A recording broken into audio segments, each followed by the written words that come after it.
Okay, we left off Lamed Dalet and Aleph.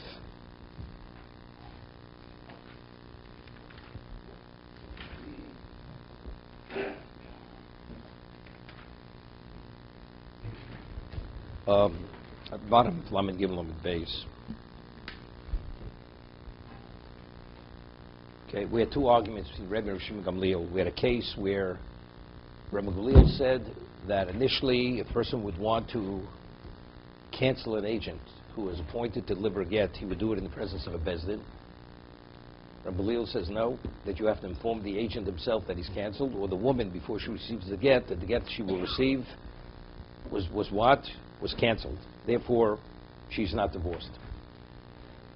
What happens if, despite that takana, that enactment, the husband cancels the agent? Is it a valid cancellation or not? Rebbe says it is a valid cancellation. Rabbi Shimon Gamliel says it's not valid. That's one argument. The other argument was that if you appoint 8 people, 10 people to be agents, to be shluchim, to sign on a get, it's not they all have to sign, and then you cancel 2 of them. Are the additional 8, are they canceled? Rebbe says they're not canceled. Rabbi Shimon Gamliel says they are canceled. Now the question is, how do you rule? So we cited 2 Amoraim that they ruled like Rebbe in one instance and like Rabbi Shimon Gamliel in the other instance. Rav Nachman says 3 lines. Rovam Rav Nach halocha k'Rebbe b'shteim. The Rebbe says they're not canceled. 2 out of the 10. Those 2 are canceled. The additionals, they're canceled, but the additional are not canceled. Rabbi Shimon Gamliel says no. Okay. So, but Rav says, name Rav Nachman, that we rule like Rebbe in both instances. That if you cancel the agent not in his presence, he's canceled, right? And also that whoever you cancel in the group is canceled. The additional witnesses are not canceled. Okay? We rule like Rav Nachman. We rule like Rebbe in both. V'lesle Rav Nachman. Somebody asked, V'lesle Rav Nachman called Bestin Yofer. Does Rav Nachman, does he reject the concept of you're undermining the power of the court? Because that was the rationale of Rav Shimon Gamliel. If the court legislates something, I mean, how do you go and defy the court? Rav Nachman and Mishmuel, Yisom Shabot Lachlo B'Nichsei Aviyim. Minors, orphans, they're coming to divide the estate of their father. Bezdin Mamidim Lem Apitropis. Bezdin appoints for each one of them an Apitropis, an administrator. And they choose whatever they feel is in the best interest of the minor who they represent.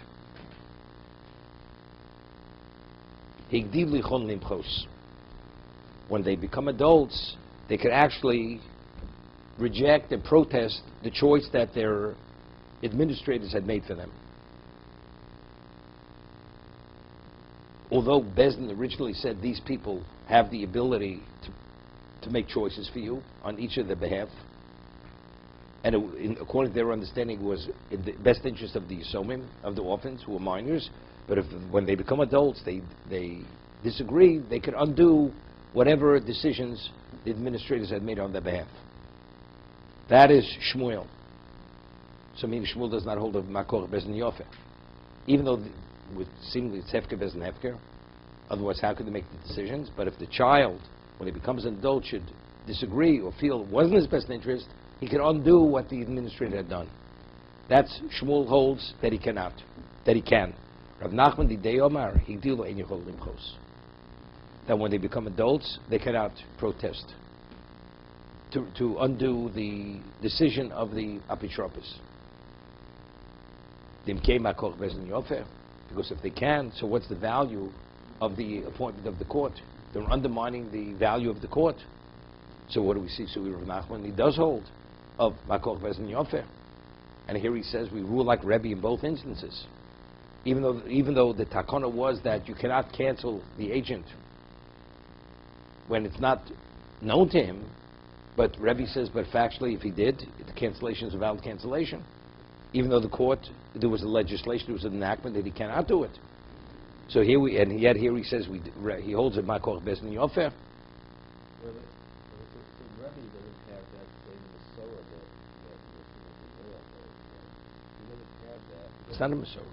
What is it? Why does Rebbe not hold that? Rebbe has a right to disagree. Why He says, but we rule like Rebbe in both instances. If you rule like Rebbe in both instances, that means Rebbe is a Tana. Rav Nachman's Namora. Can't argue with the Tana. So he says, if you rule like Rebbe both instances, and Rebbe does no mal koch bezin yofer, has Rav Nachman say mal koch bezin yofer. His decision, his ruling, why they cannot undo the decision of the administrators, is because otherwise you're undermining the power of the court. Right? So it's contradictory. So that the Gemara makes a differentiation. Hosa mamona hochi surah. Okay?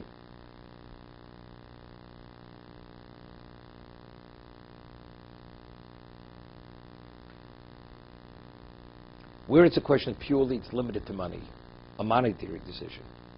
So undoing that, meaning there it's purely based on hefker bez and hefker. Okay? So what am I dealing with?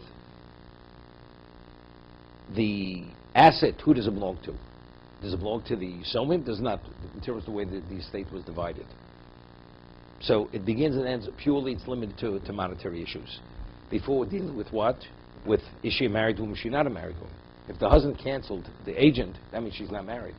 That means she's still a married woman. In that situation, although Chazal said it's the wrong thing to cancel the agent when it's unbeknown to him, but actually if the husband cancels the agent, we're not going to allow Makor Bezin Yosef to interfere with the fact that she's a married woman. Because the only way we're able to establish Makor Bezin Yosef, we have to say Afkin Rabban L'Kdush Minei. Right, we have to know the marriage, which is a major effect, right? It should appear she's married, but she's not married, and therefore the get to be given.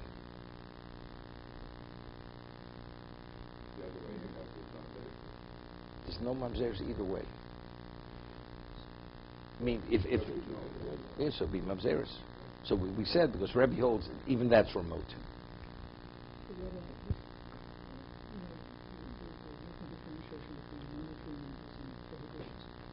When it comes to inheritance, there are some prohibitions inside the inheritance having to do with moving the marker and the boundary of the property. Well, it's stealing, I mean. It's also... Can Chazal uproot such a thing? Chazal could do anything. They could even undo the marriage. They can undo the marriage. But that's called Isura. Even though they could undo the marriage, annul the marriage, that's called Isura. So what about moving the boundary marker of somebody's inherited property in the Israel? Wait a second. There's no difference between stealing or moving the boundary marker in Eretz Yisrael.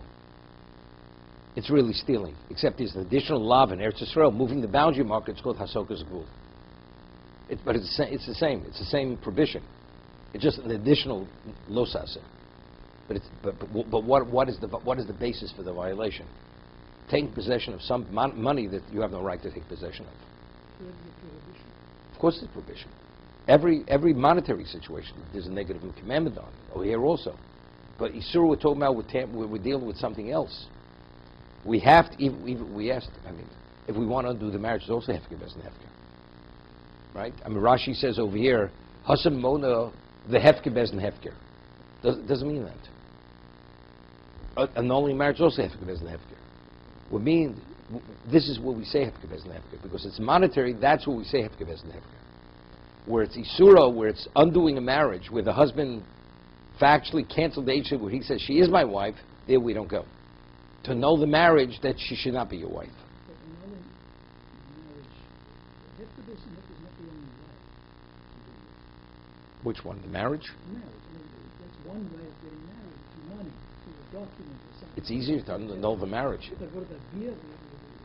Yeah, but I'm saying, but it also, marriage is even easier because it was conditional original. The way Rashi learned, it was conditional on Chazal. Say that we don't condone the marriage. It's easier. It was a conditional marriage, but still they don't go there because you're taking a marriage which is a marriage, and if the husband himself says, "I want to maintain that marriage," because he canceled the agent, we're not going to tamper with that, right? Because what are we undoing? We're taking a woman who's in the forbidden state and putting her in a permitted state. Here we're taking money which belonged to Reuven and causing it to be allowing it to Shimon, to belong to Shimon. Of course, if you do the wrong thing, you're in violation of negative commandment. But what am I dealing with? I'm dealing with monetary ownership. Who's the owner, Reuven or Shimon? Here the question is, whose wife is she?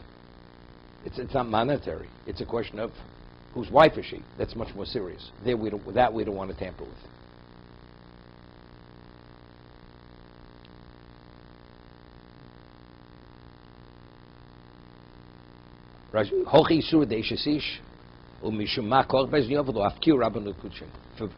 To prove and to establish the power of the court, we're not going to undo a marriage for that reason.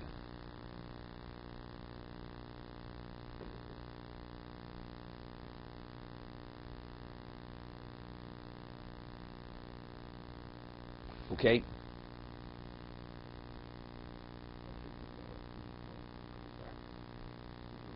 I'd mentioned the Gemara says in Sanhedrin that if a person is a samuch, he has ordination from Moshe Rabbeinu, and he gives a decision, and the decision he made a mistake. He made a mistake. So the halacha is that the dayan has no liability, that he has to compensate the defendant who he wronged financially. He wronged him. And we don't tell the one who was found, who received the money, to give the money back. Because it's elusive the Beidina. Because you're disgracing the court. Of course, if it's seen by the public that the court makes a mistake, they'll never respect, they'll never take the court seriously. So to maintain the integrity of the court, we allow things to remain the way they are. And the person takes the loss. For the sake of maintaining the integrity of the court. But over there we use the term zilus dino. Zilus means you're disgracing the court. So for the sake, the court should not be disgraced. To maintain their integrity, we leave it as if it was a correct ruling for that reason. So over there it's also, we're absolving the dayan of a monetary obligation. Financially, he caused the man a financial loss, and it was wrong. Doesn't make a difference. But that's not a takana. See, here we're talking about kol bezin yofis, it's where they enact something, and if the public doesn't adhere or respect the enactment, then Chazal have no value any longer.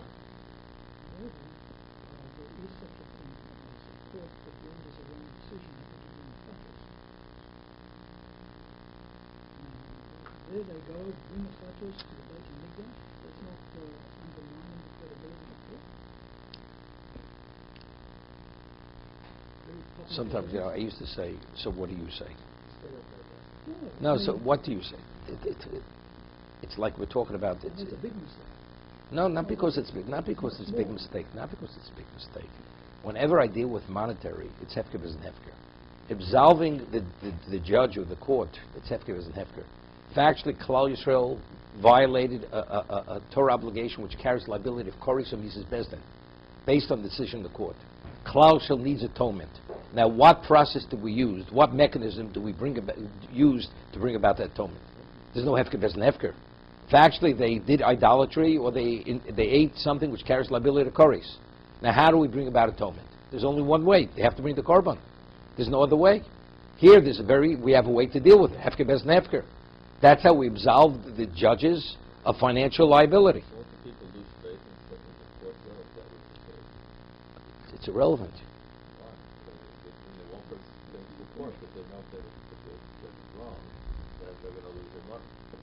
But you have no choice. In this case, you have no choice. The court the Sanhedrin made a mistake in their ruling. Correct? They made a mistake. You have no other way to deal with the issue here. When we have a way to deal with the issue, to maintain the integrity of the court, we deal with that, whatever that mechanism is. You know what the mechanism is? It's called hefker bezin hefker. That's what it's called. But if the majority of Klal Yisrael did an action which carries the death penalty, such as idolatry, or ate something which carries liability of koris, then we say, something. They have to be atoned. What are you supposed to do? So the Torah.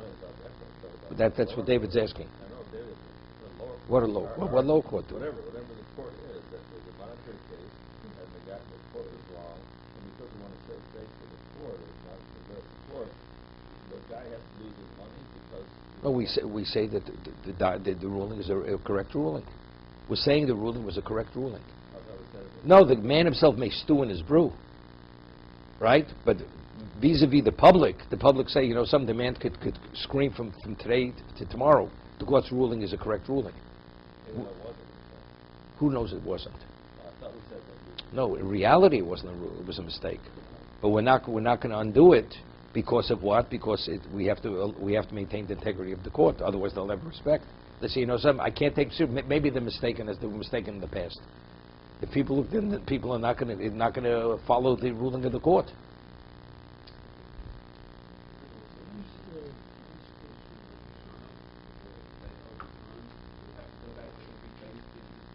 That has to do with Kiddush HaChodesh. Well, weren't you satisfied? I think it's so simple. No. Take Moshe Rabbeinu, he was the living Torah, and he made a mistake in a couple of times. And we don't say... He didn't make a mistake. He forgot the halacha. He didn't make a mistake. He forgot the halacha. The only time he made a mistake was when he struck the rock. Outside of that, Moshe Rabbeinu never made a mistake.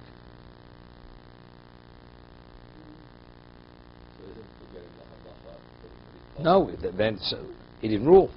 He had Yis Hashem, the laws of inheritance, right? Or a loser had to give over the laws of purging vessels, right? When they came back from war, they didn't kill the women, so on and so forth. He became angry. Therefore, it was the Salma, he forgot the halacha, so it was communicated through a loser.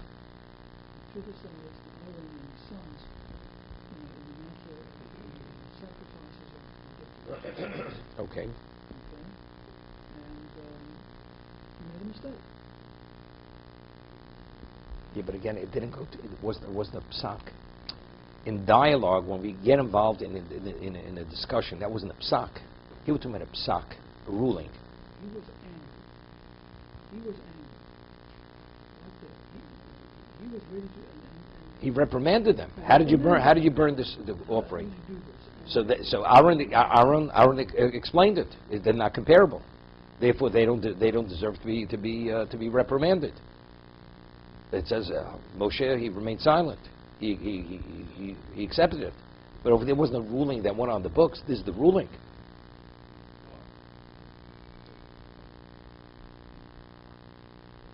You find the same thing with Betzalel. What do you do first? The vessels or the structure? Right? That's when it says Betzalel Kale. You're in the shadow of God. Okay? Well, we don't say something like in this case it's possible. There is another case that undermines his credibility. No. He's got You have a question. That's the only question is a question where he made a mistake was by what Aaron and his sons. Other cases, he didn't make any mistakes.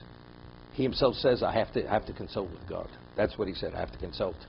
He never made a mistake. the one that I had in mind was With the sons. That's there's a question. No. He didn't make a mistake there. That had to do with he hesitated for a moment. Initially, it was the right thing to travel. But because he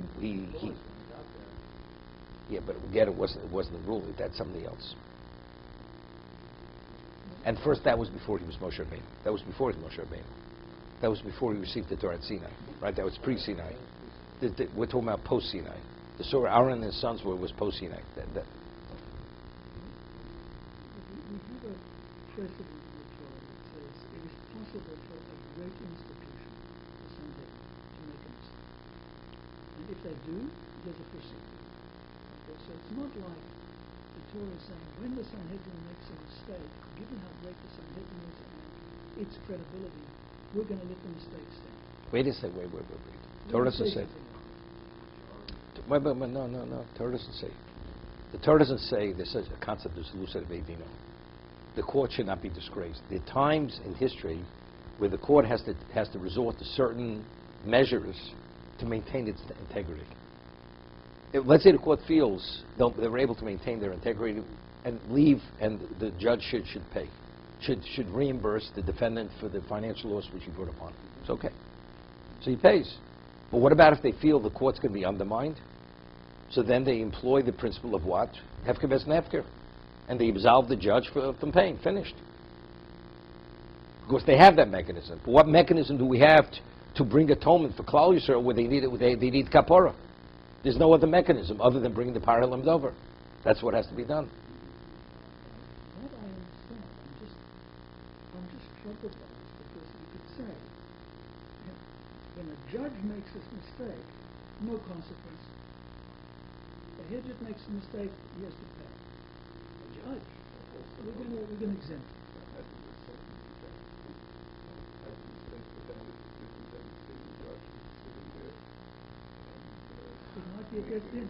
No, it could be three. No, let's say the three judges which are smuchim.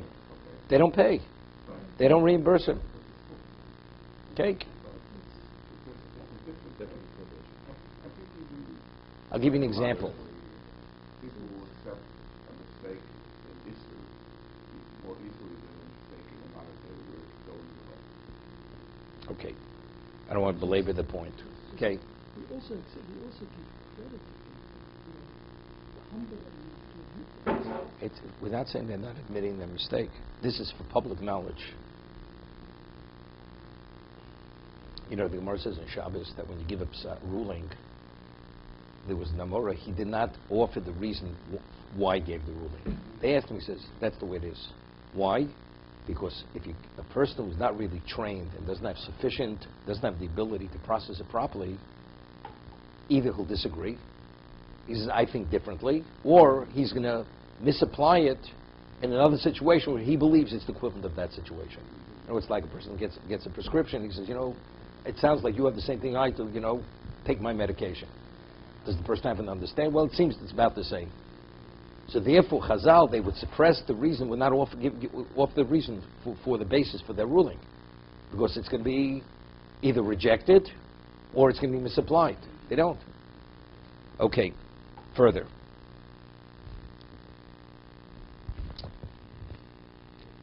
Bari Loi Shoda Legito Ledvisu. This person's name is Bari Loi. He sent a get to his wife through a shliach.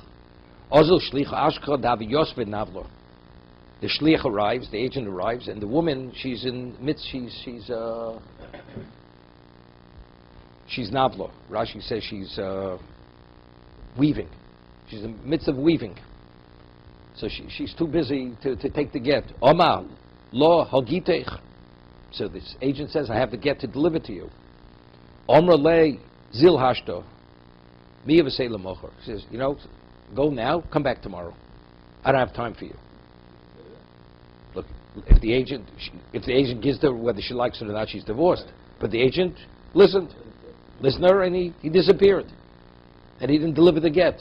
He says, I'm too busy right now, come back tomorrow. Ozel gabeg. So the agent comes back with the get to the husband. V'omar lei. And he tells him what happened. That, you know, he was going to deliver the get. She says, she's too busy. I should come back tomorrow. V'omar borch hatov ha'meitiv. He said, hatov ha'meitiv, thank God you didn't give the get. Because evidently, he regretted that he sent the get. So thank God she's not divorced. Now the question is, when he says, borch hatov ha'meitiv, which normally you say when something special happens, right? Is that a cancellation? Now let's say, is the get canceled? We spoke about before, if a person goes and cancels a get, is the get canceled? Could the get be used again? Or does he have to be reappointed? Does he have to be reappointed to deliver the get? Well, we had a shayla before. Tosis had a question. When we had an argument, if a person goes and cancels something, is he canceling the shlichus, or is he canceling the get? What is he canceling? So Gemara has a shayla now. Abaye Omar borch tov meitiv lo bitil gito. The get is not canceled. So either the get is not canceled, or even the agency is not canceled. The agent, maybe it means that thank God she's not divorced now. Well, let's say he goes back tomorrow, gives the get. She is divorced. She is divorced. Rabba borch hatov meitiv bitil gito. He's already revealed sufficiently by expressing his thankfulness that it didn't happen, that's sufficient, that he's indicated sufficiently that he doesn't want the get to be a get. So if the agent should want to deliver that get again, the get is not a get. The divorce is not a divorce.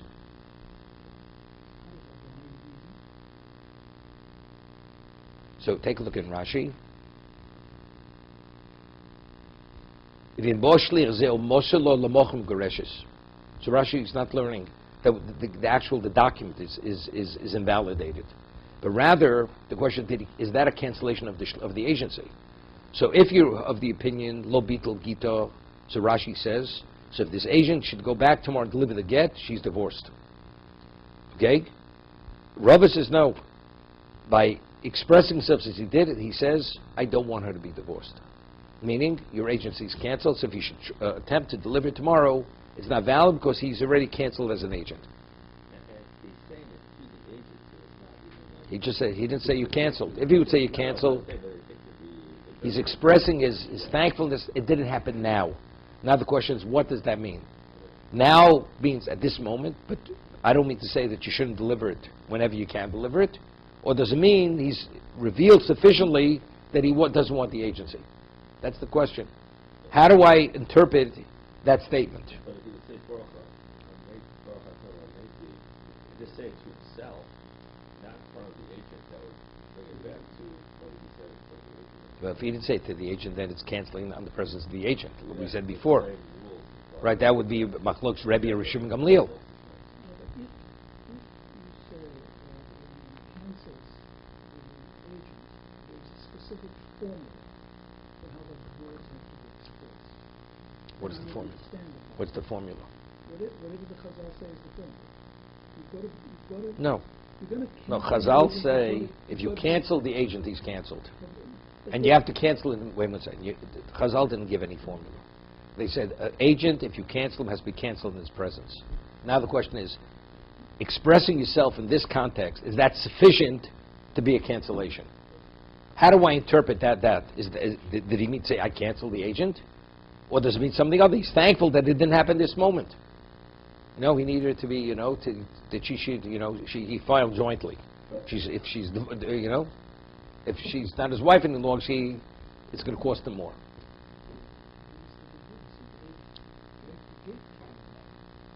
Yeah, but he says, thank God. What do you mean when he said, thank God you didn't deliver it? How would you interpret that? So the way I would interpret it,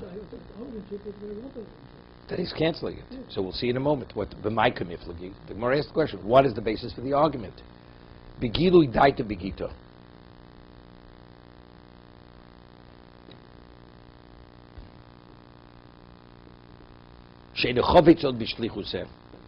Meaning where he reveals his intent, but the question is, that level of revelation, is that sufficient? To what degree is it? Okay? So I'll tell you what Tosfos Red learns over here. We discussed in Kedushin, Dvarim Shebelev Einim Dvarim. Right? Something, if you don't express it, although it's not we don't believe you, we don't deal with it within the context of halacha. Person says, when I said that, I meant something else. It's irrelevant what you meant. What you said you meant. The Torah says, in halacha we deal with what you said. It's not that we don't believe you, but your thought process, unless it's obviously clear that that's what you meant, the words, we take the words at face value. So therefore the question is, factually, in his heart, it's not we don't believe you that you wanted to cancel it. But the question is, saying those words, does that take it from Dvarim Shebelev to an expressive level? Or do we say you did not reveal it sufficiently, and therefore it's still Dvarim Shebelev? That's the argument of Abaye and Rava. How much does one have to express to make it obvious that that was his intent? Because it's ambiguous. It's very gray over here. Did he mean to say Baruch Tov HaMeitiv that you're not that you didn't divorce it now, but ultimately I do want to be divorced? Or does no? He said sufficiently that he wants it to be divorced totally. It's not just a delay, but rather I don't want her to be divorced. That's the machlok Abaye and Rava. The Bais of Gilui Dato Begito Lav will say that a degree of revealing your intent to a lesser degree, we don't reckon with that, and it remains a Dvarim Shebelev. And therefore, how do we interpret the words? Tova Meitiv, thank God it didn't happen now. Right? It didn't happen now, but it doesn't mean I cancel the agency. So if the agent chooses to go back to her and give her the get, it's a divorce. Ravas of Gilui died to Begito Milsi. It's considered significant. Therefore, the cancellation is a cancellation. Okay? Now the question is, well, what is the basis for each of their positions? That if a person does not express himself sufficiently, I'll give you an example. When a machlokas in Kedushin and in the Dorim, by a neder, the person just thinks in his mind that something should be forbidden to him. Right? Does it take on a vow status? So the Torah says a neder has to be mitzvah or something. You need articulation you need verbalization. If it's not verbalized, it's meaningless. Even though the person thought in his mind the object should be forbidden, and he thought the terminology, whatever it is, the words, it doesn't mean anything. What about a person says a partial expression? Does not fully express it. For instance, person says Harini Nazir, Reuven says Harini Nazir, and Shimon says Va'ani, and I. Wait, and I. So the Torah says when it comes to Nedorim or oaths, a partial expression is equivalent of a full expression. So even though he says, the second one didn't say, and I am also a Nazir, he says, and I, but since it's obvious when he said, and I, he meant, and I want to be like A, so B becomes A. Although he didn't fully express the words, I am a Nazir. Didn't say it, okay? That's called Yad Mochiach. It's an abbreviated expression which is obvious that his intent cannot be understood differently than it was understood. And I, me, means that I want to be like A. Right. What else could it mean? Because it can't mean anything else. I'm not talking him nonsense, okay?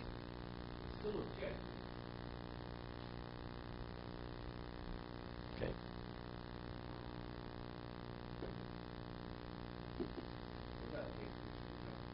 Wait a second. No. That's the exception. Right. Because it says in the Div. Right. 1 second. What's the question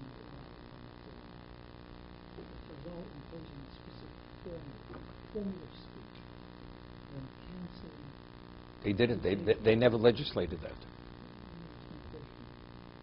When I asked that question, what I had in the back of my mind was when an agent delivers the gift from outside his the Chazal imposed specific language. Okay. They were concerned about the ambiguity, the validity. They're dealing with a very sensitive subject that has huge ramifications. Not comparable. Not comparable. It is or isn't that Not comparable. Not comparable. Not comparable. The reason why they legislate von Nechtam is to address specific issues. And unless it's articulated correctly, those issues are not addressed. He's offering testimony. That's testimony. The agent is the equivalent of a witness. And testimony has to be offered, that it's clear what he's saying, the issues that have to be addressed are being addressed correctly. That's testimony. Cancellation means, they said the husband has a right to cancel the agent, but it has to be canceled in his presence. That he should be aware of the cancellation. They didn't give any terminology, cancellation. So now he expresses this in a way, the question is, do we interpret that to mean cancellation, or does it mean delay? I'm happy it's being delayed. That's the machlok Abai and Rava. They didn't legislate any terminology over there. the consequences of this disagreement are profound. If what? Because if this agent delivers the gift, as far as the wife is concerned, she's divorced. But the way he articulated those words, maybe he's no longer the agent.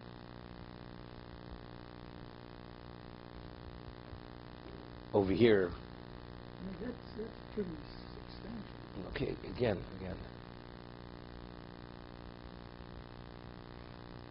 You say Chazal should have taken into account that they should have said the husband has to be very explicit in what he's doing. Okay? When it comes to divorce, Okay? that's what my So the question question is, we don't know. Okay? We also don't want them to get divorced, Rabbi. Just puts. No, he says, I'm an agent of the husband. Here's the get. That's the end of the story. So now she proceeds, she gets married to another man. Okay, good. And there are these Well, in this situation here, the agent, what he has to do is ask a shayla. He has to ask a shayla, right? Is he still an agent? Let's say he didn't ask the question and he delivered the get, right? That's the argument. That's the Abaye Rava. Factually, we rule like Abaye. This is one of the 6 cases we rule like Abaye, that Gilui Milsa, by although he indicated something, but since he wasn't sufficiently clear, it's not a cancellation. So if the husband should deliver the get, if the agent should deliver the get's a get. He's still an agent. It's not a cancellation. Okay, so that's a good fact, because now the mistake can't happen. According to Rosh, she can go marry Gegas and Bay, no problem. Right. According to Rava, it's not a valid because it's not a valid cancellation. Okay? Factually, they did not legislate any terminology in cancellation. Just said the husband can cancel the get as long as he informs the agent that he's canceled. Amar Rava M'na'amin.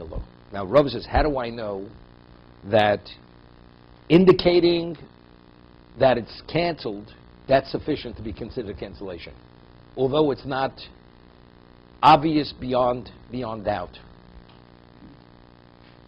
The Rav Sheshis Ashklei Gital Hu Gavra Bal Korche. Rav Sheshis oversaw a get, and he ruled that a person has to be coerced to give a get. It's called get Musa. V'amadu l'sadeh, and the husband who originally appointed the agents to sign, he says to the agents, Hochem adu Rav Sheshis levatel kito. Rav Sheshis, he said, Rav Sheshis says the get should be canceled, meaning that you people should not sign. He didn't say he's canceling it. He said Rav Sheshis said the get should be canceled, meaning you're no longer qualified to be agents to sign. But they forced this guy to write it, though. Originally he was forced to write it, and he says he appointed Reuven and Shimon to be agents. Right. Goes back to him and says Rav Sheshis said you people are canceled. That's what he tells them. He didn't say if he would say I'm canceling you, they're canceled. Why would he think that they were forced to write it? No, one second. You do every time. He's supposed to write it, but I can't do it. Well, we'll see in a minute. He could. We'll see. And because he said this in the name of Rav Sheshis required another get, even though he didn't say I cancel.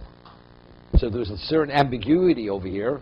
He revealed to them that he doesn't want the get, except rather than say he doesn't want it, he says Rav Sheshis doesn't want the get to be a get. So therefore you see over there, even though it's not obviously clear, but since it indicates that the get should not be a get, he's revealing sufficiently, even though it's slightly ambiguous, it's sufficient. Abaye says, Oto Rav Sheshis vatal gito dinchi havo. I mean, how does Rav Sheshis, how could he cancel the get?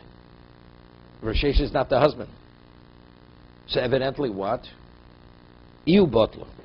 Factually, the husband himself, he went and he canceled the agents. He canceled the agency. So why did he say Rav Sheshis? Rav Sheshis over there had strong dom people. Whenever you have a get musa, you force a get. What happens the husband doesn't want? Right? They compel him, even physically. They beat him. So if he would cancel it, he would suffer serious consequences. As he said in the presence of these people, he factually first canceled it. He whispered to cancel. He said, by the way, Rav Sheshis agrees it should be canceled. That's just to cover himself that he shouldn't get beaten up. So therefore, it has there's no ambiguity here. It's clear he canceled it. Therefore, Rav Sheshis required that another get should be given to be continued.